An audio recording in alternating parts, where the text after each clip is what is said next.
যখন তিনারা হায়াতের বাজেট শেষ হয়ে গেল, মা খাদিজাতুল কুবরা রাদিয়াল্লাহু তাআলা আনহা তিনি যখন অসুস্থ অবস্থায় দয়ার নবীর মাথা মোবারকের মধ্যে আস্তে আস্তে করে হাত বুলাইয়ে দিতেছে, আল্লাহ পাক রব্বুল আলামিন দেখতেছে আজরাইল আলাইহিস সালাতু ওয়াস সালাম আম্মাজান খাদিজাতুল কুবরা রাদিয়াল্লাহু তাআলা আনহার সামনে চলে আসতেছে।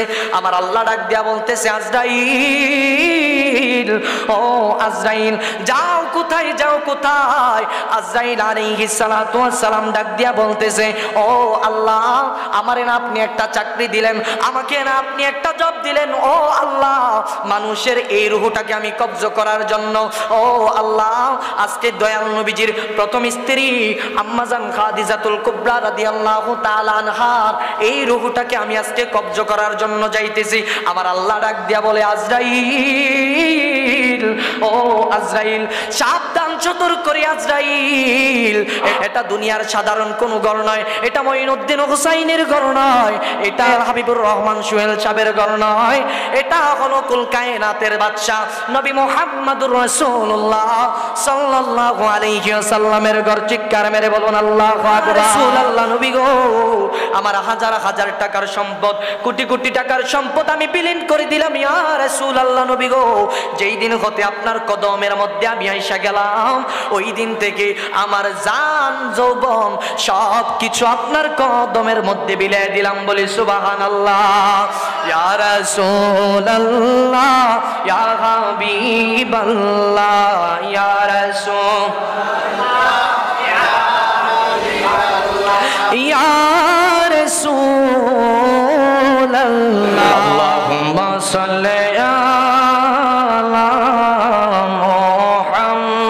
মুহাম্মাদ ওয়া আলা আলিহি,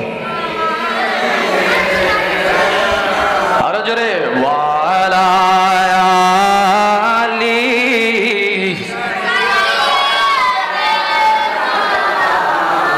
কান্দায়ো না, কান্দায়ো না আমার নবী রে, ওরে কান্দায়ো না, কান্দায়ো না আমার নবী রে, নবী রে, কাঁদাইলে রে কাঁদবা হাসরে, ঠিক না? ওরে নবী রে, কাঁদাইলে রে কাঁদবা হাসরে। আল্লাহুম্মা সাল্লি আলা মহব্বতে ওয়া আলা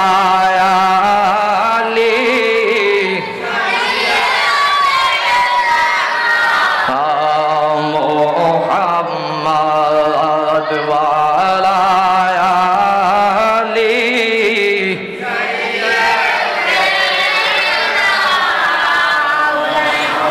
কি দনা সে আমরার কাছে নবী গো,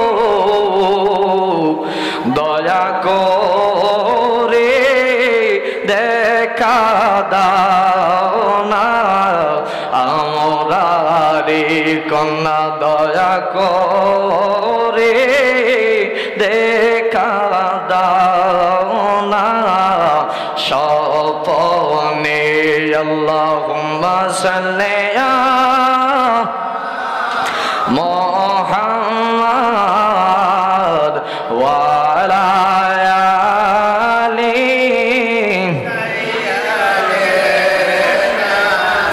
মুহাম্মদ মহব্বতে ওয়া আলা আলিহি।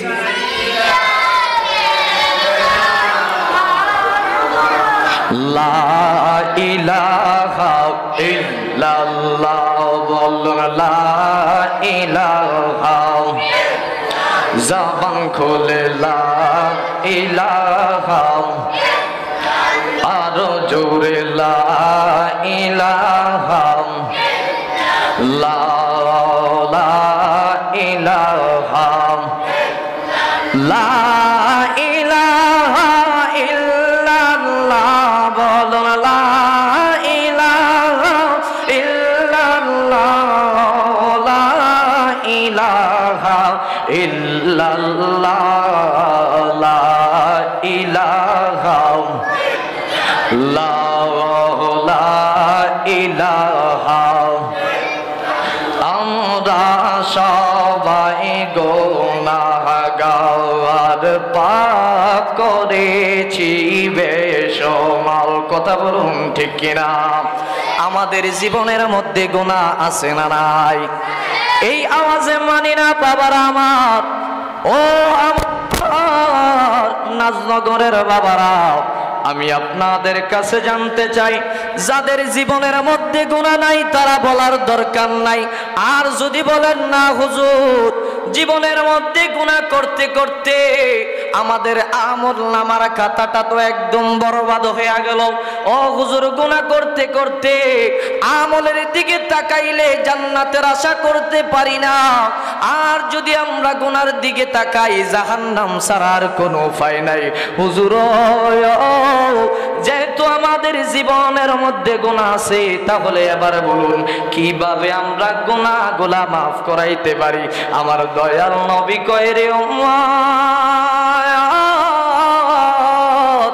ও আমার উম্মতেরা রে যেই ব্যক্তিটা আমি রাসূলুল্লাহর প্রতি মহব্বত নিয়া ভালোবাসা নিয়া অন্তরের মধ্যে ভক্তি নিয়া আমার কোন উম্মত যদি আমি রাসূলুল্লাহর প্রতি দুরূদ পড়ে একবার কয়বার কিও আপনারা কি বুঝতেছেন না আমার কথা কয়বার আমার দয়াল নবী ডাক দিয়া কয় রে উম্মত ও আমার উম্মতেরা আমার কোন উম্মত যদি অন্তরের মধ্যে আমি দয়াল নবীর প্রেমকে ধারণ করিয়া আমি দয়াল নবীরে মহব্বত করিয়া দুরূদ পড়ে একবার আমার আল্লাহ পাক রব্বুল আলামিন খুশি হইয়া তার আমল নামার মধ্যে নেকি দেয় 10 বার কয়বার তাহলে বাবারা আমার বন্ধুরা আমার দুরূদ পড়লে কি লাভ না লস ঠিক নেই হুজুর কারণ হুজুর তো আমার চাইতে আরো বড় আলেম আমি ওনার ছাত্র যোগ্য না আমি হলাম এখন ছাত্র মানুষ পড়াশোনা করতেছি তারপরেও যেহেতু আল্লাহ দিনের খেদমতের মধ্যে আমাকে লাগিয়ে রেখেছেন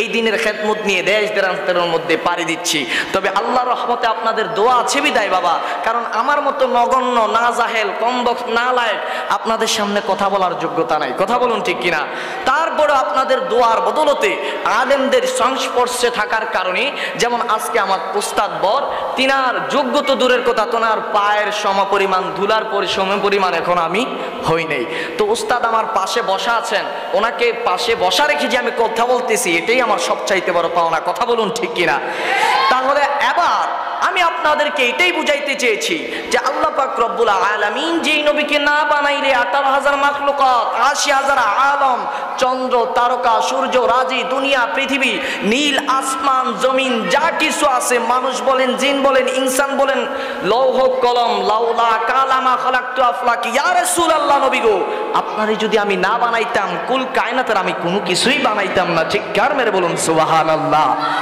তাহলে ওই নবীজির প্রতি দুরূদ পড়লে কি আল্লাহ খুশি না বেজার আরেকটু আওয়াজ করে বলুন খুশি না বেজার তাহলে আমরা আল্লাহর খুশি চাই কি চাই না আরেকটু আওয়াজ করে বলুন চাই কি চাই না নারে তাকবীর নারে রিসালাত বন্ধু নাই রে বান্ধব নাই রে যেই জায়গায় সেই জায়গার বান্ধব নবী মুস্তাফায় বলুন আল্লাহুম্মা সাল্লি আলা মুহাম্মাদ ওয়া আলা আলি সাইয়্যিদিনা মুহাম্মাদ ওয়া আলা আলি সকলে একটু ইসমে জাতের জিকির করুন আল্লাহ আল্লাহ আল্লাহ আল্লাহ আল্লাহ আল্লাহ আল্লাহ আল্লাহ আল্লাহ আল্লাহ আল্লাহ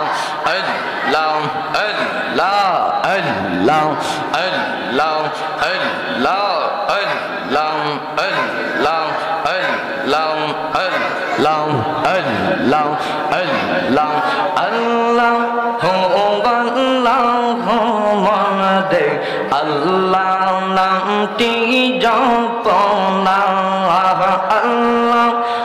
আল্লাহ মন রে আল্লাহ নামটি জপনা আল্লাহর নামটি না জপিলে মওলার নামটি না জপিলে কলব জিন্দা হবে না আল্লাহ আল্লাহ মন রে আল্লাহ নামটি জপনা আল্লাহ আল্লাহ আল্লাহ জবান খোলে আল্লাহ আল্লাহ আল্লাহ আল্লাহ আল্লাহ আল্লাহ আল্লাহ দয়াল নবী বিনে গো আফাম বলতে কে হো নাই জগতে আমার দয়াল নবী বিনে গো আফাম বলতে কে হো নাই জগতে আল্লাহ আল্লাহ আল্লাহ আল্লাহ আল্লাহ আল্লাহ বেবে দেখলাম সব বিদেশি বেবে দেখলাম সব বিদেশি মিছে মায়ার বনে আপন বহুতে কে হো নাই জগতে আল্লাহ আল্লাহ আল্লাহ আল্লাহ একটা জবানে বন্ধ রাখবেন না সবাই বলুন আল্লাহ আল্লাহ আল্লাহ আল্লাহ আপন বলে আর কারে ডাকিব দয়াল নবী গো আপন বলতে আর কারে ডাকিব আল্লাহ আল্লাহ আল্লাহ আল্লাহ আল্লাহ শেষ বিদায়ের দিনের আমার শেষ বিদায়ের দিনে আমার সাজাইয়া দিও সাদা কাফনে মাশাআল্লাহ আল্লাহ আল্লাহ আল্লাহ শেষ বিদায়ের দিনের আমার শেষ বিদায়ের দিনে আমার সাজাইয়া দিও সাদা কাফনে আল্লাহ আল্লাহ আল্লাহ আল্লাহ আল্লাহ আল্লাহ আল্লাহ আল্লাহ আল্লাহ আল্লাহ আসজত আত্মীয় সংযম রে আমার আত্মীয় সংযম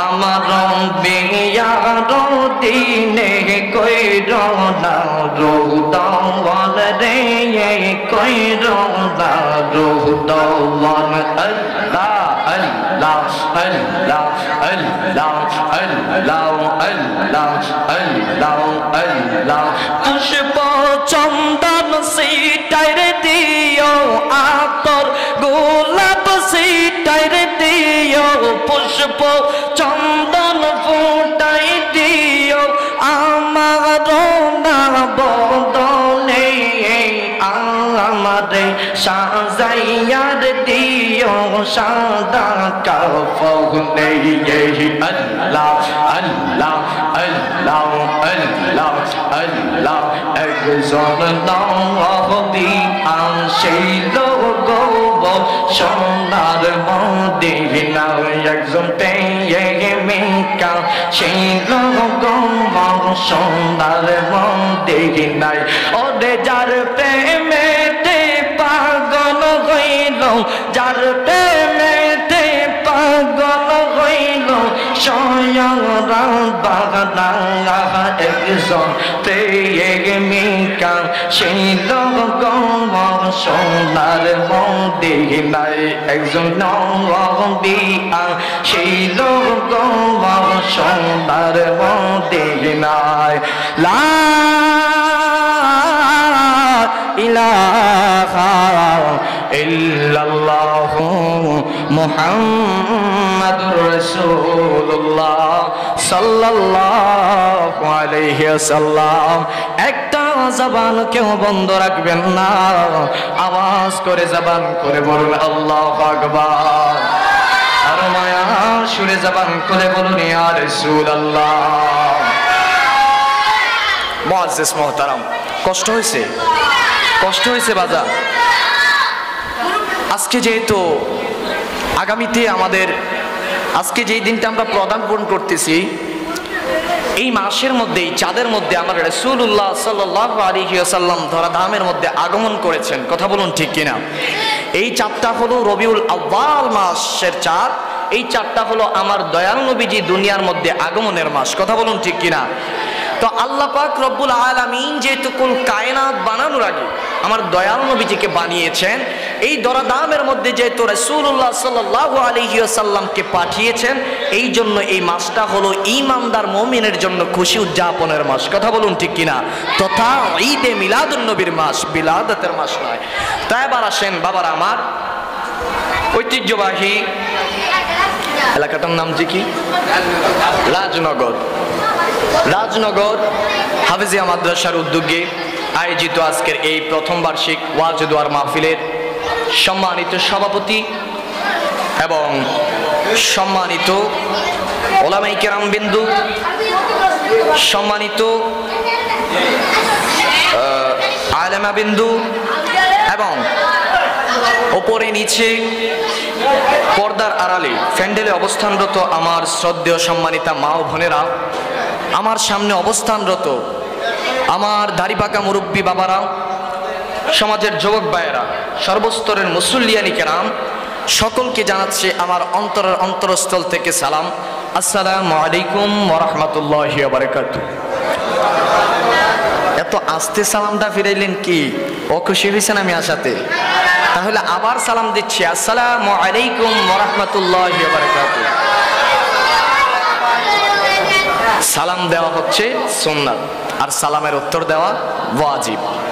তো এখন আসেন আমার বাবারা, আমি সময় যেহেতু অতি সংক্ষিপ্ত, তো এই সংক্ষিপ্ত সময়ের মধ্যে আমি দু চারটি কথা বলে আপনাদের কাছ থেকে বিদায় নিয়ে নেব।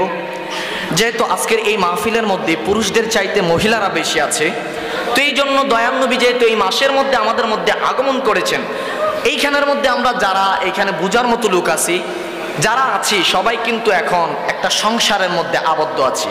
কথা বলুন ঠিক কিনা? সবারই এক একটা সংসার আছে। তো এই সংসার নিয়ে আমার রাসূলুল্লাহর সুন্নাহ নিয়ে উম্মাহাতুল মুমিনিন মা খাদিজাতুল কুবরা রাদিয়াল্লাহু তাআলা আনহার জীবন ব্যবস্থা নিয়ে দু চারটি আমাদের এই জীবনকে কর্মে বাস্তবায়ন করা এবং কি আমাদের কর্মকে পরিবর্তন করা, রাসূল সাল্লাল্লাহু আলাইহি ওয়াসাল্লামের সুন্নাহকে আমাদের মধ্যে প্রতিষ্ঠা করা, এর আলোকে এর নিরিখে আমি দু চারটি কথা বলবো। আল্লাহ পাক রব্বুল আলামিন আমাকে বলার, আপনাদেরকে শোনার মতো এবং আমলে জিন্দেগি দুরুস্ত করার মতো তৌফিক দান করুক। সকলে বলুন আমিন। আরেকটু জোরে বলুন আমিন। আল্লাহ পাকের দরবারে আরেকবার শুকরিয়া আদায় করছি, সকলে পড়ছি আলহামদুলিল্লাহ। সাথে সাথে ওই নবীজির নূরানি কদম মোবারকে অগণিত দুরুদ সালাম, যিনি রাহমাতাল লিল আলামিন, যিনি রাহাতুল আশিকিন, যিনি মুরাদুল মুস্তাকিন, যিনি আমার আপনার জানের জান, যিনি আমার আপনার প্রাণের প্রাণ, যিনাকে না বানাইলে আল্লাহ বানাইতো না দুই জাহান, যিনি আমাদের ঈমান। কথা বলুন ঠিক কিনা? এই জন্য বাবার আমার, আমি প্রথমেই একটি আয়াতে কারিমা তেলাওয়াত করেছি প্রথম, আরেকটা পড়েছি, একটা পড়েছি সূরাতুল ফাতিহার প্রথম নাম্বার আয়াত, আরেকটা পড়েছি আমার রাসূলুল্লাহ সাল্লাল্লাহু আলাইহি ওয়াসাল্লাম যে আমাদের কাছে আল্লাহ রাব্বুল আলামিন রহমত হিসাবে প্রেরণ করলেন, কতটুকু জায়গার জন্য তিনাকে রহমত হিসাবে প্রেরণ করলেন এটা নিয়ে। আর আরেকটা বিষয়, রাসূল সাল্লাল্লাহু আলাইহি ওয়াসাল্লামের বাণী, রাসূল সাল্লাল্লাহু আলাইহি ওয়াসাল্লামকে যারা মহব্বত করে না সে কখনো ঈমানদার হতে পারে না। আরেকটু আওয়াজ করে বলুন, ঈমানদার হতে পারে না। এই ফুলা ভাই আওয়াজ করবা বিরানির সময়, এখন কোনো আওয়াজ নাই, ঠিক আছে নি? এখন যদি আওয়াজ করো তাহলে মুরব্বির তুল্লা দিয়া তোমরা ভয় দেন, এমন নাকি? না এমন না, তোমরা যে ডায়লগ মারতে আসো মুরব্বি মুরব্বি, এই মুরব্বির ডায়লগ পরে আমি কি মুস্তাক ফয়জি? আমি কি মুস্তাক ফয়জি নি? তাহলে আমার তোমরা এই ডায়লগ দেও কেন? মুস্তাক ফয়জির সামনে গিয়ে এই ডায়লগ দিবা। তাহলে বাবার আমার কুড়াগারা যেহেতু ঠান্ডা থাকে, এই কারণে আমরা মুরব্বীরা দরকার আছে মাঝে মধ্যে করে উপরে লয়ে করবেন ইতান্ডিরে, যেহেতু ইতান্ডি ঠান্ডা থাকে। যদি পরে ডান্ডা ফলাবেন পরে ঠান্ডার কথা বলুন ঠিক কিনা? তো ডান্ডারও দরকার আছে, মাঝে মধ্যে বিরিয়ানি যেমন দরকার আছে ডান্ডারও দরকার আছে। আপনি একটা লইয়া বল মাইক্রোফোন দিয়ে ইচ্ছা হইবেন। যাক, মজা করেছি। এখন আসেন বাবার আমার, আমি যেই আলোচনা আপনাদের সামনে করার জন্য উপস্থাপন করেছি যে আয়াতগুলো, এগুলো বেশি ডিস্টার্ব করতেছে, একটু তুইলা দেন বা সরাই দেন।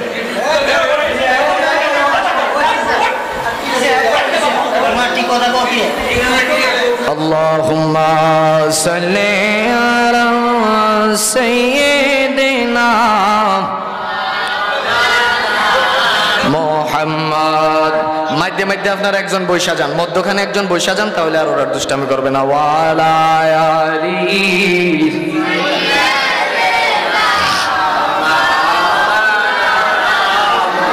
আমার বাইরা ছেড়ে দিলাম গভীর মনোযোগ।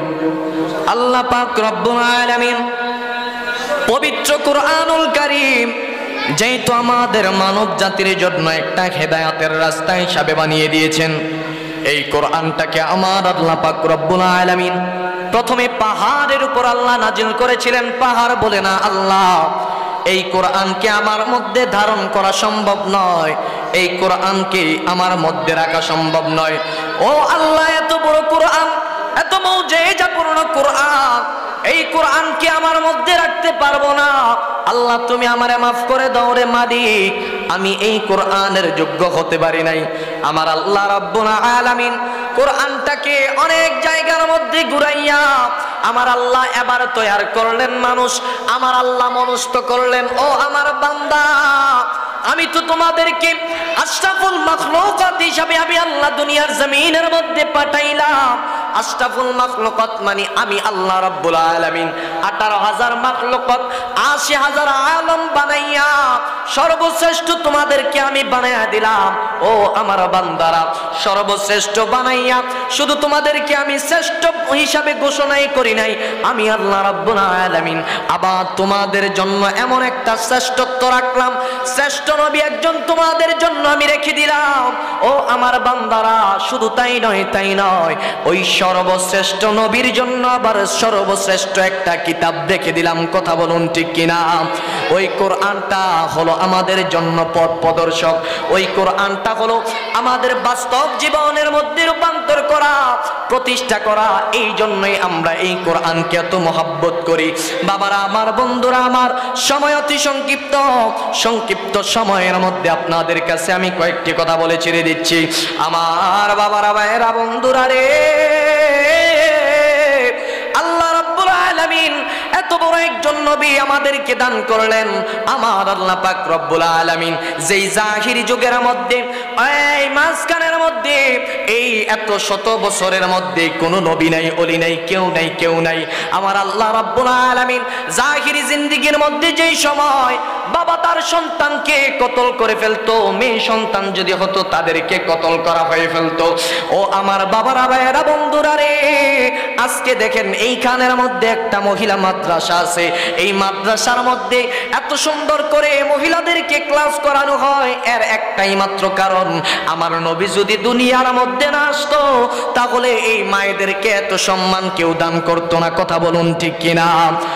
যেই জাহিলি জিন্দেগির মধ্যে মেয়ে হইলে মেয়েদেরকে জীবন্ত হত্যা করে ফেলতো, মাটির মধ্যে পুঁতে দিত, মেয়েদেরকে এমন ভাবে নির্যাতন চালাইতো।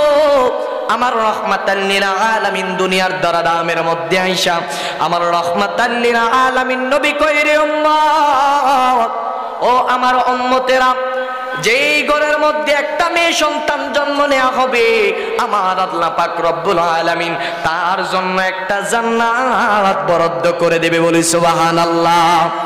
এত আস্তে কইলেন সুবহানাল্লাহ, আপনাদের কি মেয়ে নাই? তাহলে এত বড় একটা নিয়ামত পাইয়া সুবহানাল্লাহ কি আস্তে কইবেন না বাড়ি গিয়ে জোরে কইবেন? জোরে কইলে বাড়ি গিয়ে কইবেন। তাহলে এনই কইলেন, সকলে জোরে বলেন সুবহানাল্লাহ। আমার বাবারা, ভাইয়েরা, বন্ধুরা, আমার আল্লাহ পাক রব্বুল আলামিন কত বড় মর্যাদা দান করে দিলেন এই নারীদেরকে, যেই নারীদেরকে মাটির মধ্যে পুঁতে ফেলা হতো, নারীদেরকে জ্যান্ত মাটির মধ্যে পুঁতে দেওয়া হতো। আমার আল্লাহ পাক রব্বুল আলামিন আমার দয়াল নবীকে বলে দিলেন, ও আমার বন্ধু, মাফ চাইতে দেরি হবে, আমি আল্লাহ রাব্বুল আলামিন মাফ করতে দেরি হবে না। চিৎকার মেরে বলি সুবহানাল্লাহ। এত আস্তে বললেন সুবহানাল্লাহ। সমস্ত জগতের জন্য যিনি রব, আর আমার দয়াল নবী হচ্ছে সমস্ত জগতের জন্য রহমত। তাহলে এই রহমাতাল লিল আলামিন নবীকে পেয়ে আমরা খুশি করব, এটাই স্বাভাবিক। কারণ সন্তান একটা দুনিয়ার জমিনের মধ্যে কত আকাম কুকাম করে, তারপরও তার একটা জন্মদিন পালন করি। আর জিনারে না বানাইলে কুল কায়নাত বানাইতো না। এবার বুঝি আমরা মিলাদুন নবীটা পালন করতাম না। কইতে কৌতে কেডাই নিষেধ করে তারারে দৈরা লইয়া যান। এবার আসেন, আমি যেহেতু বলেছি আমাদের এই দিক দিগন্তে যেহেতু আমাদের সব সংগ্রামী ভাইয়েরা, মুসলমান ভাইয়েরা সব দিকে আছে, দূর দূরান্ত ছড়িয়ে আছে। মাইকের আওয়াজ যতটুকু শুনছেন, আমি কাউকে ভয় পেয়ে কথা বলি না। কারণ আমরা যেহেতু মানুষ, তো মানুষের একবার মৃত্যু আছে। কারণ কুল্লু নাফসিন যায়কাতুল মাউত, সমস্ত আপনার জন্য, সমস্ত রূহের জন্য মৃত্যু অবধারিত। চাইলেও আপনি মৃত্যু গ্রহণ করতে হবে, না চাইলেও মৃত্যু গ্রহণ করতে হবে। তো এই মৃত্যু যেহেতু গ্রহণ করতেই হবে, তাহলে এত চিন্তা করার দরকার। সিংহর মতো একদিন বাঁচবেন, বিড়ালের মতো 1000 বছর বাঁচার কোনো দরকার। আমার ভাইয়েরা বাবারা, ছেড়ে দিলাম। আসুন এবার আমার দয়াল নবীর একটু মুজিজার মধ্যে চলে যাই। আমার বাবারা, ভাইয়েরা, বন্ধুরা, রাহমাতাল লিল আলামিন নবী সরকারে দু আলম আমার দয়াল নবী ডাক দিয়া বলতেছে, রে উম্মত, ও আমার উম্মতেরা, আলা আলা ঈমান আলিমাল্লাহ মুহাব্বাত আলা, উম্মত রে, ও আমার উম্মতেরা, যতক্ষণ পর্যন্ত আমি দয়াল নবীরে মুহাব্বত না করতে পারবা, ততক্ষণ পর্যন্ত কেউ ঈমানদার হতে পারবা না। চিৎকার মেরে বলুন আল্লাহু আকবার। আমার বাবারা, ভাইয়েরা, বন্ধুরা, কেমন ভালোবাসতেন আমার দয়াল নবীকে হযরতে ওমর রাদিয়াল্লাহু তাআলা আনহু, যিনি ছিলেন সমস্ত জগতের খলিফা, মানে অর্ধ জাহানের খলিফা, সমস্ত জগৎ থেকে মানে অর্ধেক জগতের খলিফা, যেনাকে আমার আল্লাহ পাক রব্বুল আলামিন অর্ধ জাহানের জন্য বাদশা বানিয়ে দিলেন। যেই ওমর যেই রাস্তার মধ্যে দিয়ে হাঁটতো 40 বছর, আর ওই রাস্তার মধ্যে শয়তান প্রবেশ করতো না। কি তো সবাই দিও, আপনারা কি বুঝছেন না? তো সুবহানাল্লাহ কোয়ার দি কোনো নামগন্ধ নাই। যেই ওমর রে আল্লাহ রাব্বুল আলামিন বললে, যেই ওমর এই রাস্তা দিয়ে যাবে, যাওয়ার পরে আর 40 বছর ওই রাস্তা দিয়ে আর শয়তান প্রবেশ করবে না। কত বড় কথা! চিৎকার মেরে বলুন সুবহানাল্লাহ। আবার বাবারা, ভাইয়েরা, বন্ধুরা, ওমর রাদিয়াল্লাহু তাআলা আনহু আমার দয়াল নবীজির দরবারের সামনে আসলেন। সামনে আইসা আমার দয়াল নবীরে বলতেছে, ইয়া রাসূলুল্লাহ, সব জায়গার মধ্যে ঘুরলাম, ও দয়াল নবী, কোন জায়গার মধ্যে আমার এত মন বসে না। নবী গো, ও মায়ার নবী, যেই মুহূর্তে আপনার সামনে আমি চলে আসি, মনটা শীতল হয়ে যায়। ইয়া রাসূলুল্লাহ, নবী গো, কেন এত আপনাকে মায়া লাগে? আমার দয়াল নবী ডাক দিয়া কয়, রে ওমর, ও ওমর, তুমি আমি দয়াল নবীরে কতটুকু ভালোবাসো? ওমর ডাক দিয়া বলে, ইয়া রাসূলুল্লাহ, নবী গো, ও মায়ার নবী, আমার মনে হয় আমার সন্তানের চাইতে আপনাকে বেশি ভালোবাসি। আল্লাহ পাক রব্বুল আলামিন আমার দয়াল নবীকে ডাক দিয়া বলতেছে, ও নবী জানে আদেন, এখনো পর্যন্ত ইমানদার হতে পারে নাই ওমর। আবার আমার রাহমাতাল লিল আলামিন বলে দিলেন, ও ওমর, তুমি এখনো পর্যন্ত ইমানদার হতে পারো নাই, মুসলমানিত্ব গ্রহণ হয় নাই। মুসলমান এক জিনিস, ইমানদার হলো আরেক জিনিস। কথা বলুন ঠিক কিনা? শুধু কালিমা শরীফ পড়লে যে সে মুসলমান এমন কিন্তু নয়। কথা বলুন ঠিক কিনা? তো আমার বাবারা, ভাইয়েরা, বন্ধুরা, ওমর আবার ডাক দিয়া বলতেছে, ইয়া রাসূলুল্লাহ, নবী গো, কেন আমি ইমানদার হইতে পারলাম না? আমার দয়াল নবী ডাক দিয়া বলে, রে ওমর, এখন আমি তোমার কাছে জানতে চাই, তুমি কেন ইমানদার হইতে পারলা না জানোনি? তুমি আমাকে কতটুকু ভালোবাসো? ওমর ডাক দিয়া বলতেছে, আমার সম্পদ, আমার মা বোন সব কিছুর চাইতে আপনাকে বেশি ভালোবাসি। আমার বাবা বলেছিল, আপনি নাকি খারাপ লোক, আপনি নাকি অনেক দুষ্ট লোক। ইয়া রাসূলুল্লাহ, নবী গো, আপনি নাকি ভণ্ড নবী, আপনি নাকি নবী নয়, আপনি নাকি আল্লাহর বাণী নিয়ে আসেন নাই। আপনার বিরুদ্ধে কথা বলার কারণে আমি ওমর আমার নিজ বাবাকে হত্যা করে ফেলেছি। চিৎকার মেরে বলুন সুবহানাল্লাহ। আমার দয়াল নবী কয়, রে ওমর, এবার বলো তুমি আমাকে কতটুকু ভালোবাসো? ওমর ডাক দিয়া বলে, ইয়া রাসূলুল্লাহ, নবী গো, আমি যেহেতু ওই যুদ্ধের ময়দানে গিয়া দেখলাম যখন আপনার সামনে কাফেরেরা আপনাকে মারার জন্য সামনের দিকে আসে, আমি আমার পিঠটাকে সামনের দিকে অগ্রসর করে দিলাম। ইয়া রাসূলুল্লাহ, নবী গো, ও মায়ার নবী, আমি বুঝতে পারলাম আমি আমার নিজের জীবনের চাইতে আপনি দয়াল নবীকে ভালোবাসি। বলুন সুবহানাল্লাহ। আমার নবী কয়, রে ওমর, আল্লাহর কসম, ওয়াল্লাহি তাল্লাহি বিল্লাহি, আজকে থেকে তুমি পরিপূর্ণ মুসলমান এবং ঈমানদার হয়ে গেলা। বলি সুবহানাল্লাহ। এখন আসেন আমার বাবারা, যেহেতু আমার মায়েরা উপরের মধ্যে অবস্থানরত, তাদের জন্য আমি একটা নসিহা করে যাব।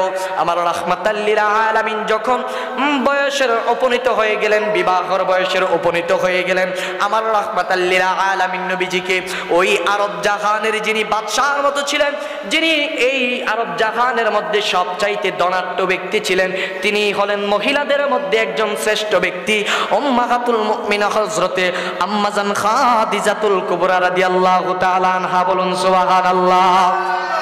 উম্মাহাতুল মুমিনিন আম্মাজান খাদিজাতুল কুবরা রাদিয়াল্লাহু তাআলা আনহা, তিনার বয়স ছিলেন 40।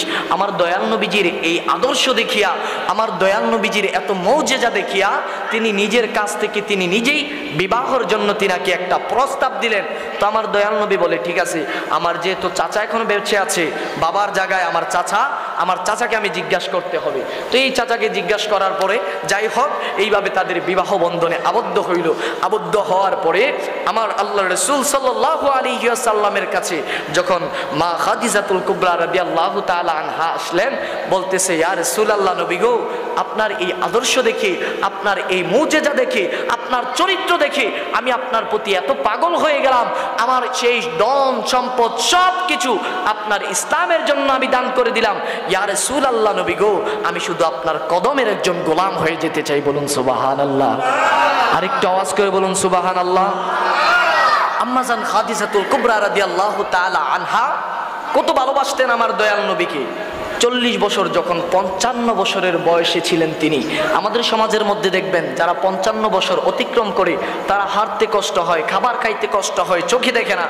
তখন আম্মাজান খাদিজাতুল কুবরা রাদিয়াল্লাহু তাআলা আনহা, আমার রাসূলুল্লাহ যখন পাহাড়ের মধ্যে, গুহার মধ্যে আল্লাহর ধ্যানে মগ্ন ছিলেন, তখন ওই মুহূর্তে তিনি রান্না করে ওই পাহাড়ের চূড়ায় এমত জায়গার মধ্যে তিনি চলে যেতেন, যেই জায়গার মধ্যে ওঠার জন্য 3 ঘন্টা 4 ঘন্টা লেগে যেত, ওই জায়গার মধ্যে খাবার নিয়ে গিয়ে আমার রাসূলুল্লাহকে খাইয়ে দিতেন। বলি সুবহানাল্লাহ। একজন বয়স্ক বয়োদক্ষ মানুষ হয়ে আমার রাসূলুল্লাহকে এত আপ্যায়ন করলেন, এত খেদমত করলেন। তাহলে এখন আমাদের সমাজের দিকে তাকান, আমাদের সমাজের দিকে তাকাইলে এখন দেখা যায় তালাকের হার বেশি। কথা বলুন ঠিক কিনা? নারী পুরুষের মধ্যে ঝগড়া, সমাজের মধ্যে দেখবেন সবচাইতে বেশি যে বিচারটা করতে হয়, স্বামী স্ত্রীর বিচার করতে হয়। ঠিক নি? এত আস্তে কইলেন বাবা, আমি কি মিথ্যা বলছি? আমরা না হইলে যাই নাই, না হইলে যাই আর কি এটার ভিতরে, কিন্তু আমরা তো দেখতেছি আমাদের চোখ দিয়ে। তো এখন আসেন, কেন আমি এই কথাটা বললাম? কারণ আমার রাসূলের আদর্শে যেহেতু আমরা আদর্শবান হব, তাহলে আমার রাসূলের সেই পারিবারিক সেই শিক্ষাটা আমাদের মধ্যে প্রতিষ্ঠিত করার দরকার আছে না নাই? আরেকটু আওয়াজ করে বলুন, দরকার আছে না নাই? আমার বাবারা, ভাইয়েরা, বন্ধুরা, আম্মাজান খাদিজাতুল কুবরা রাদিয়াল্লাহু তাআলা আনহা যখন এক এক করে সন্তান জন্ম দিতে লাগলেন, সন্তান হওয়ার পরে আমার রাসূলুল্লাহ সাল্লাল্লাহু আলাইহি ওয়াসাল্লামের জন্য পাহাড়ের মধ্যে গিয়া নিজে লোকমা দিয়া খাওয়াই আসতেন। আমার দয়ার নবী, মায়ার নবীকে যখন কাফেরেরা আক্রমণ করত, পাথর দিয়ে শরীরটাকে জখম করে ফেলতো, রক্তে লাল বর্ণ হয়ে যেত, আম্মাজান খাদিজাতুল কুবরা রাদিয়াল্লাহু তাআলা আনহা রাতের পর রাত বসে বসে আমার রাসূলুল্লাহর খেদমত করতেন। আমার নবী ডাক দিয়া বলতেছে, খাদিজা, ও খাদিজা, তুমি তো আমার চাইতে 15 বছরের, তুমি তো আমার চাইতে 15 বছরের বড়। ও খাদিজা, আমি তো এখনো যুবক বয়সের মধ্যে আছি, আমি চাইলে এটা আমি বর্জন করে ফেলতে পারবো, আমার কোনো কষ্ট হবে না, ঘুমাই যাও রে খাদিজা। খাদিজা ডাক দিয়া বলে, ইয়া রাসূলুল্লাহ, যার জন্য আমার ইজ্জত আজমত সব কিছু আমি বিলীন করে দিলাম, ইয়া রাসূলুল্লাহ, নবী গো, আমার হাজার হাজার টাকার সম্পদ, কোটি কোটি টাকার সম্পদ আমি বিলীন করে দিলাম, ইয়া রাসূলুল্লাহ, আল্লাহ নবী গো, যেই দিন হতে আপনার কদমের মধ্যে আমি আইসা গেলাম, ওই দিন থেকে আমার জান যৌবন সব কিছু আপনার কদমের মধ্যে বিলিয়ে দিলাম। বলি সুবহানাল্লাহ। ইয়া রাসূলুল্লাহ ইয়া হাবিবাল্লাহ ইয়া রাসূলুল্লাহ ইয়া রাসূলুল্লাহ ইয়া রাসূলুল্লাহ ইয়া রাসূলুল্লাহ ইয়া হাবিবাল্লাহ ইয়া রাসূলুল্লাহ।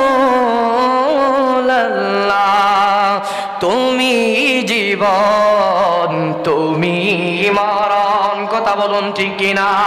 ওরে আদার গরে তুমি আপন, ঠিক কিনা? ওরে তুমি জীবন তুমি মরণ। হাত গুড়া নেড়ে নেড়ে নবীজি পতাকা বানিয়ে উচ্চ কণ্ঠে বলুন, তুমি জীবন তুমি মরণ। আমার আল্লাহকে দেখাই দেন, তো আদার গরে তুমি আপন, হৃদয় নামের ফুলদানিতে গেথে, আপনারা পারেন না, গেথে রেখেছি নামের মালা। ইয়া রাসূলুল্লাহ ইয়া রাসূলুল্লাহ ইয়া রাসূলুল্লাহ। সকলে বলুন মারহাবা।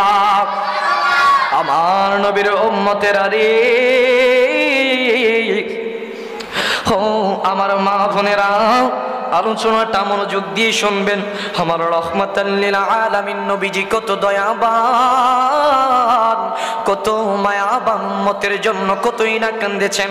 আমার রহমাতাল লিল আলামিন নবী যখন পাথর মুবারক এই গায়ের মধ্যে, যখন গায়ে মুবারকের মধ্যে যখন পাথর দিয়ে আক্রমণ করতেন, আমার দয়াল নবী কান্দে।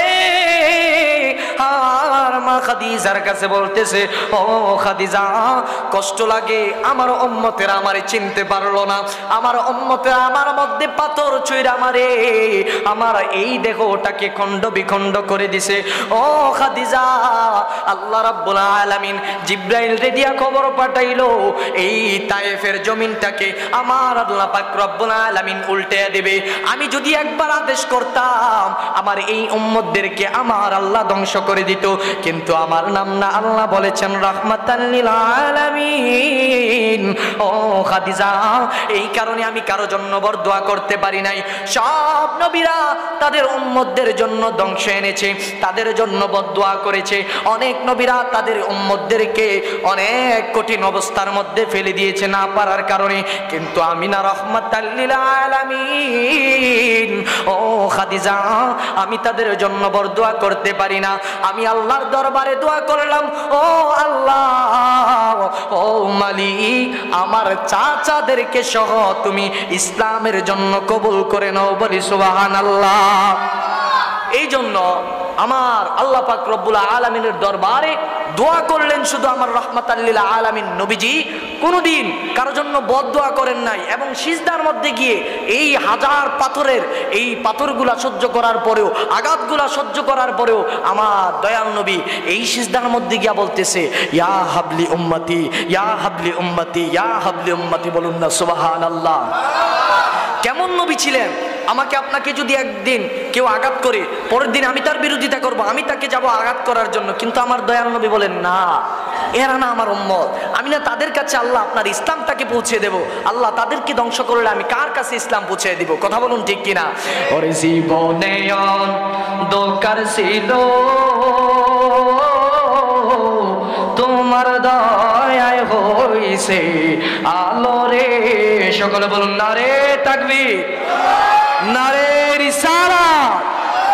মাওলানা হাবিবুর রহমান সোহেল সাহেবের আগমন, প্রধান বক্তার আগমন,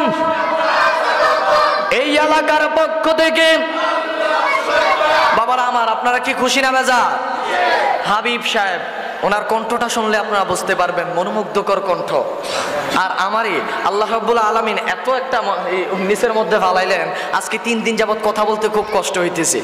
মানে বুঝতেছেন এত কষ্ট হইতেছে, কারণ আমরা কিন্তু এখনো বন্যার পানির মধ্যে থই থই অবস্থার মধ্যে আছি। আমি এখনো যদি বাড়ি থেকে আমি রওনা হইতে হয়, এই বুক সমান পানি আমি ঢেয়ে তারপরে আসতে হয়। তো আমার ঠান্ডা লাগতো না কি, অন্য কারো ঠান্ডা লাগবো? যারা উজানো আছে তারা ঠান্ডা লাগবো। উজান গাঙ্গের নাইয়া কোন দেশে যাও ফানি তুমি অসল গাঙ্গে বাইয়া। কথা বলুন ঠিক কিনা? আবার আসতে কোন না ঠিক কিনা? তো এখন আসেন বাবার, আমি একদম সংক্ষিপ্ত করে দিচ্ছি, শেষ। বড় ভাই এখানে আছে, আমার আর কোনো কথা হতে পারে না। এখন আসেন, যেহেতু আমি বলেছিলাম একটু টাচ দিয়ে যাব, তো এই টাচের জায়গাটা শুধু বলে যাই, যেহেতু আমাদেরকে মৃত্যুবরণ করতে হবে রাসূল সাল্লাল্লাহু আলাইহি ওয়াসাল্লামের কাছ থেকে, শেষ একটু আমি মেসেজ দিয়ে যাচ্ছি। আম্মা জান হযরতে খাদিজাতুল কুবরা, ছেড়ে দেব শেষ জায়গাটা আমি শেষ করে তারপরে যিনি মধুরময় কণ্ঠ, জিনার কণ্ঠ শুনে নিজেকেও আপনারা উজাড় করে দিবেন, ওই ভাই আসবে, সমস্যা নাই। কারণ বোয়াল মাছ পাইলে আর ঘাস কাপ পাইলে ভাই ফুটি মাছের দাম থাকে না, ঠিক ভাই? ফুটি মাছের দাম থাকে না। তো এখন আসেন, ঘাস কাপ যেহেতু আইলেছে, ফুটি মাছ এমনিও উঠের ভিতরে লাফাইবো, তার আর কোনো কাম লাগতো না। এখন আসেন আমার বাবারা ভাইয়েরা, সংক্ষিপ্ত করে দিই। আম্মা জান খাদিজাতুল কুবরা রাদিয়াল্লাহু তাআলা আনহা যখন অসুস্থ হয়ে পড়লেন, আমার রাহমাতাল লিল আলামিন নবীজি আম্মা জান খাদিজাতুল কুবরা রাদিয়াল্লাহু তাআলা আনহার এই উরুর মধ্যে মাথা মোবারক রাইখা নিদ্রা যাইতেছে, ঘুমাইতেছে। আম্মা জান খাদিজাতুল কুবরা রাদিয়াল্লাহু তাআলা আনহা তিনার মাথা মোবারকের মধ্যে আস্তে আস্তে করে মালিশ করে দিচ্ছে। আমার রাহমাতাল লিল আলামিন নবীজি ঘুমাচ্ছে, আর ওই দিক দিয়া আমার আল্লাহ পাক রব্বুল আলামিন মা খাদিজাতুল কুবরা রাদিয়াল্লাহু তাআলা আনহার যখন হায়াতে জিন্দেগিটা শেষ হয়ে গেল, যখন তিনার হায়াতের বাজেট শেষ হয়ে গেল, মা খাদিজাতুল কুবরা রাদিয়াল্লাহু তাআলা আনহা তিনি যখন অসুস্থ অবস্থায় দয়ার নবীর মাথা মোবারকের মধ্যে আস্তে আস্তে করে হাত বুলাইয়ে দিতেছে, আল্লাহ পাক রব্বুল আলামিন দেখতেছে। আজরাইল আলাইহিস সালাতু ওয়াস সালাম আম্মা জান খাদিজাতুল কুবরা রাদিয়াল্লাহু তাআলা আনহার সামনে চলে আসতেছে। আমার আল্লাহ ডাক দিয়া বলতেছে, আজরাইল, ও আজরাইল, যাও কোথায়, যাও কোথায়? আজরাইল আলাইহিস সালাতু ওয়াস সালাম ডাক দিয়া বলতেছে, ও আল্লাহ, আমারে না আপনি একটা চাকরি দিলেন, আমাকে না আপনি একটা জব দিলেন, ও আল্লাহ, মানুষের এই রূহটাকে আমি কবজ করার জন্য, ও আল্লাহ, আজকে দয়াল নবীজির প্রথম স্ত্রী আম্মা জান খাদিজাতুল কুবরা রাদিয়াল্লাহু তাআলা আনহার এই রূহটাকে আমি আজকে কবজ করার জন্য যাইতেছি। আমার আল্লাহ ডাক দিয়া বলে, আজরাইল, ও আজরাইল, সাবধান, সতর্ক করে আজরাইল, এটা দুনিয়ার কোনো ঘর নয়, এটা দুনিয়ার সাধারণ কোনো ঘর নয়, এটা মঈনুদ্দিন হুসাইনের ঘর নয়, এটা সোহেল হাবিবুর রহমান সোহেল সাহেবের ঘর নয়, এটা হলো কুল কায়নাতের বাদশা নবী মুহাম্মদুর রাসূলুল্লাহ সাল্লাল্লাহু আলাইহি ওয়াসাল্লামের ঘর। চিৎকার মেরে বলুন আল্লাহু আকবার। আমার আল্লাহ পাক রব্বুল আলামিন ডাক দিয়া বলতেছে, ও জিবরাইল, আমার দয়াল নবী ওই খাদিজার উরুর মধ্যে মাথা মোবারক রাইখা ঘুমাইতেছে রে আজরাইল, যা যা আজরাইল, যতক্ষণ পর্যন্ত আমার দয়াল নবী ঘুম থেকে না উঠবে ততক্ষণ পর্যন্ত খাদিজার রূহটাকে কবজ করা যাবে না। চিৎকার মেরে বলুন সুবহানাল্লাহ। আজরাইল কয়, অবস্থারই খারাপ, আল্লাহ কত জায়গার মধ্যে বিরাজ করলাম, কিন্তু কারো তো এইভাবে আপনার কাছে কৈফিয়ত দিতে হয় নাই, আল্লাহ আমার চাকরি তো এটা, কিন্তু কেন আপনি বললেন খাদিজার রুহুটাকে কবজ করার আগে আপনার রহমাতাল লিল আলামিন নবীজি কি ঘুমাচ্ছে না, ঘুম থেকে জাগ্রত হয়েছে, এটা দেখতে হবে। আমার আল্লাহ বলতেছে, জিনাকে না বানাইলে আমি ঘুম নিদ্রা কোনো কিছুই বানাইতাম না। ওই নবীজির ঘরের মধ্যে যাইবা, তোমার একটা আদবের দরকার আছে। চিৎকার মেরে বলুন সুবহানাল্লাহ। তাহলে সর্বোত্তম আদবের জায়গা হলো আমার রাসূলুল্লাহ। কথা বলুন ঠিক কিনা? তো আমার দয়াল নবীজির ঘরের সামনে যখন আসলেন, ঘরের সামনে আয়সা আজরাইল আলাইহিস সালাতু ওয়াস সালাম দাঁড়ায় রইছে, দাঁড়াই থেকে ভয় পাইতেছে কোন বেয়াদবিনী হয়ে যায়। মুসা আলাইহিস সালাতু ওয়াস সালামরে একবার সালাম না দেওয়ানে আবার এক শটকানা দিছে, আজরাইলের এই চোখ মুসা আলাইহিস সালাতু ওয়াস সালামের মানে থাপ্পড়ের সাথে আজরাইলের চোখ আজরাইলের হাতের মধ্যে চলে আসছে। চিৎকার মেরে বলুন সুবহানাল্লাহ। কিন্তু আমার নবী যদিও নরম নবী হয়, কিন্তু তিনার বিচারটা তো স্বয়ং করবে আল্লাহ। কথা বলুন ঠিক কিনা? তো আজরাইল ভয় পাইতেছে, আল্লাহ কি বেয়াদবি না হয়ে যায়। আল্লাহ আমি নম্রভদ্র হয়ে দাঁড়াইতেই, আমার দরকার নাই, আমার আল্লাহকে দাঁড়ায় থাক যতক্ষণ পর্যন্ত আমার দয়াল নবী ঘুম থেকে না উঠবে ততক্ষণ পর্যন্ত দাঁড়ায় থাক। তুই দাঁড়ায় থাকা অবস্থায় যদি আরেকজন আজরাইলের দরকার হয় আমি 1000টা আজরাইল আবার চাকরি দেব, তারপরে আমার দয়াল নবীজির বিরোধিতা করতে দেব। চিৎকার মেরে বলুন সুবহানাল্লাহ।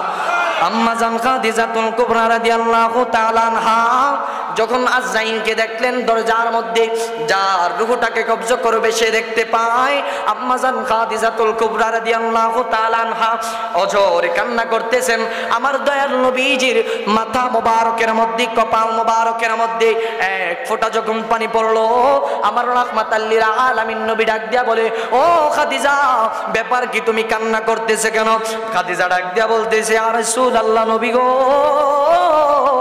ও মায়ার নবী, আজ থেকে মনে হয় আর আপনার খেদমত করতে পারবো না। মালাকুল মাউত আজরাইল আমার সামনে কারা হয়ে আছে। ইয়া রাসূলুল্লাহ নবী গো, আজ হয়তো আপনার কাছ থেকে আমি চিরতরে বিদায় নিয়ে চলে যেতে হবে। ইয়া রাসূলুল্লাহ নবী গো, কথা দিতে হবে আপনার কাছে আমি 3টা জিনিস চাইবো। ইয়া রাসূলুল্লাহ নবী গো, আজকে এই মৃত্যুর দিনে আপনাকে আমি সারা জীবন সব ভালোবাসা উজাড় করে দিলাম, কিন্তু আজকের এই দিনে আপনার কাছে আমি 3টা জিনিস চাইবো। কয়টা জিনিস? আওয়াজ করে বলুন কয়টা? আম্মা জান খাদিজাতুল কুবরা রাদিয়াল্লাহু তাআলা আনহা কাঁদতেছে, ইয়া রাসূলুল্লাহ নবী গো, আমি যদি মরে যাই আপনাকে আদর করবে কে? আপনাকে এত সুন্দর করে ঘুম পাড়িয়ে দিবে কে? ইয়া রাসূলুল্লাহ নবী গো, অপরাধী হইলে আমি তোর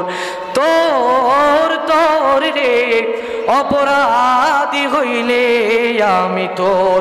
আম্মা জান খাদিজাতুল কুবরা রাদিয়াল্লাহু তাআলা আনহা ডাক দিয়া বলতেছে, ইয়া রাসূলুল্লাহ, একদম সংক্ষিপ্ত করে দিচ্ছি, ইয়া রাসূলুল্লাহ নবী গো, 3টার কাছ থেকে একটা কয়ে যাই। রাসূলুল্লাহ সাল্লাল্লাহু আলাইহি ওয়াসাল্লামের কাছে কান্না করতে করতে বলতেছে, ইয়া রাসূলুল্লাহ নবী গো, আমার একটা আরজি, এই 3টা আরজি থেকে আমি একটা আরজি আপনাদের কাছে জানাই যাই। তখন আম্মা জান খাদিজাতুল কুবরা রাদিয়াল্লাহু তাআলা আনহা ডাক দিয়া বলতেছে, ইয়া রাসূলুল্লাহ নবী গো, আমি যখন মারা যাব মুনকার নাকির তো আমাকে প্রশ্ন করতে আসবে, এটা তো বাস্তব, সবার জীবনের মধ্যে আসবে। মৃত্যু হওয়ার পরে কবরের মধ্যে মুনকার নাকির আসবে। ইয়া রাসূলুল্লাহ নবী গো, আমাকে আপনি কথা দিতে হবে, যখন মুনকার নাকির আমার সামনে আইসা আমার কাছে প্রশ্ন করবে, তখন আমাকে মাটি দেওয়ার পরে আপনি কবর ছেড়ে যেতে পারবেন না। ওই 3টা প্রশ্নের উত্তর আপনি দয়াল নবী আদায় করে তারপরে আপনি আমার কবর থেকে চলে যাবেন। বলি সুবহানাল্লাহ। পৃথিবীর জমিনে কি কারো জন্য এত বরাদ্দ আছে? আমার রহমতাল লিল আলামিন নবীজি যখন কবর দিয়া দাঁড়ায় রইলেন, দাঁড়ায়া একটা লাঠি দিয়া এইভাবে তিনি অনেক চিন্তিত হয়ে এইভাবে আঘাত করতেছে, সব সাহাবারা তাকায় রইলেন। ইয়া রাসূলুল্লাহ নবী গো, কোনোদিন আপনাকে আমরা এত মনমরা দেখি নাই, আপনাকে এত চিন্তিত দেখি নাই। ইয়া রাসূলুল্লাহ নবী গো, কারণ কি? কয় তোমরা জানো না, আমার খাদিজা যখন মৃত্যুবরণ করবে, আজরাইল যখন সামনে খাড়া, তখন আমার কাছে একটা আরজি জানাইছে, আমার কাছে একটা অনুরোধ করছে, খাদিজা যখন মৃত্যুবরণ করবে, যখন তাকে কবরের মধ্যে দাফন করা হবে, তখন তাকে যখন 3টা প্রশ্ন করা হবে, আমি যখন তার 3টা প্রশ্নের উত্তর দিব, তখন সে সরাসরি জান্নাতের মধ্যে চলে যাবে। ও আমার সাহাবারা, এই জন্য আমি এখানের মধ্যে এখনো পর্যন্ত বসা আছি, আর এখনো পর্যন্ত মুনকার নাকির আমি বসে থাকার কারণে এখনো পর্যন্ত আসে নাই। একটু আওয়াজ করে জবান খুলে বলুন সুবহানাল্লাহ। আমার আল্লাহ কই যাইবি? যেই জায়গার মধ্যে আমার দয়াল নবী দাঁড়িয়ে আছে, যা লাঠি দেখছস, লাঠি দিয়া ফিটটা মনে কর তোর আর ফাঁসার ছাল তুলে লাইব। কথা বলুন ঠিক কিনা? কারণ রাসূলের মর্যাদা বেশি না সাহাবাদের মর্যাদা বেশি? রাসূলের মর্যাদা বেশি না ফেরেশতাদের মর্যাদা বেশি? তো রাসূলের মর্যাদা তো আল্লাহ রাব্বুল আলামিন বাড়িয়ে দিলেন। এই বাড়ানোর কারণে আমার আল্লাহ পাক রব্বুল আলামিনের কাছে যখন এই আরজি করলেন, ও আল্লাহ, আমি তো এই কবরের মধ্যে, এই কবরের সামনে আমি বসে আছি, আল্লাহ মুনকার নাকির কি আসবে? আমার আল্লাহ কয়, আর যাওয়ার দরকার নাই মুনকার নাকির, তাড়াতাড়ি এই জায়গা থেকে তোরা সরে যা, এই জায়গার মধ্যে আমার দয়াল নবী খাড়া, ওই কবরের কোনো প্রশ্ন হতে পারে? যেই অন্তরের মধ্যে দয়াল নবীজির অবস্থান, ওই যে বলেছিলাম আলা লা ঈমান আলিমাল্লাহ মুহাব্বাত আলা, যেই অন্তরের মধ্যে আমার দয়াল নবী থাকে, ওই অন্তর কখনো জাহান্নামের মধ্যে যাইতে পারে? ঠিক কিনা?